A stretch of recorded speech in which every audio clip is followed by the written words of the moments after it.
Ms. Manning, I think you're totally right when you say that China is pre-positioning capabilities in advance of some deployment of them. Is one way China does that by having U.S.-based technology platforms that they own or control in order to pre-position for their cyber capability? Thank you for your question. As I said, PRC is really our pacing challenge, and as you note, they're using malicious cyber activity to counter U.S. conventional military power and to degrade the combat capability of the joint force. And we need to ensure that we are employing both defensive and offensive capabilities to strengthen our deterrence and gain our advantage. I defer to General Haugh for more of the details when it comes to how we are operating. Yeah, I'm really interested in the defensive part.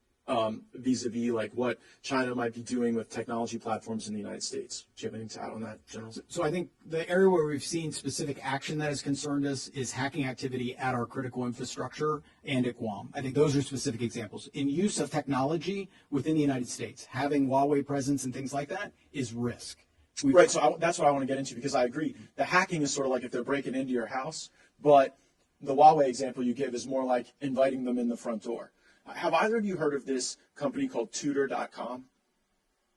Okay, so this is a technology platform that is owned by Chinese nationals through the Primavera Holding Limited company, and it is principally used by DDoA, by the Department of Defense's education system for military-connected families.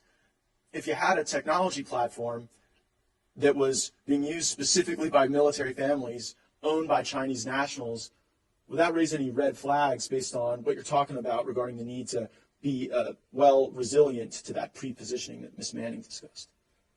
I think we want to dive deeper and ensure that we're not bringing risk by whomever we partner with in whatever company. Yeah, no, I would just encourage you, because this one sort of, I know how much you care about resilience, particularly with our service members and their families. We all know that they're targets oftentimes, and so if we're inviting the Chinese in the front door here, I just would advise you to look at that. And I would draw your attention to the fact that Manny Diaz, the Commissioner of Education in the state of Florida, has advised superintendents of schools and charter schools to discontinue the use of this technology. And even after the state of Florida Secretary of Education made that pronouncement based on these ties, the Department of Defense education system continued to offer that platform to students of military-connected families in Florida and elsewhere.